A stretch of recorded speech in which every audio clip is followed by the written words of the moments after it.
30 मार्च 2026 वार सोमवार।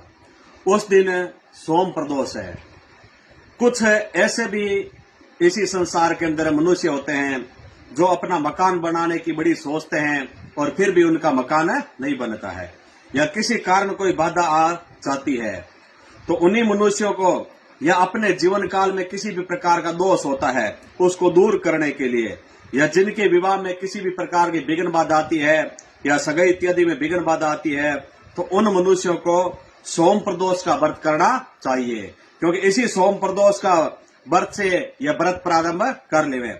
हर महीने में 2 प्रदोष होते हैं, एक अंधार पक्ष में यानी कृष्ण पक्ष में प्रदोष व्रत आता है और एक शुक्ल पक्ष में प्रदोष व्रत आता है। और इसी सोम प्रदोष से उन्हें व्रत प्रारंभ कर लेने चाहिए, जिससे कि उनका मकान भी जल्दी बन जाता है और जीवन काल में किसी भी प्रकार की विघ्न बाधा नहीं आती है और विवाह में किसी भी प्रकार की विघ्न बाधा भी नहीं होती है। इसीलिए सोम प्रदोष का व्रत करना चाहिए। और इस बार एक बहुत बड़ा अच्छा संयोग बन रहा है।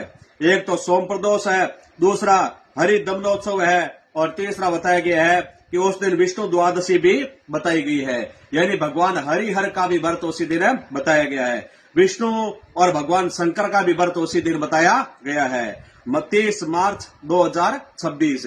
इसीलिए जिनके मकान बनाने में विघ्न बाधा आती है या जिनके विवाह में या सगाई में विघ्न बाधा आती है, उनको यह व्रत इत्यादि करना चाहिए। और प्रदोष काल यानी साय काल में भगवान शंकर की पूजा करनी चाहिए और रात्रि काल में भोजन करना चाहिए।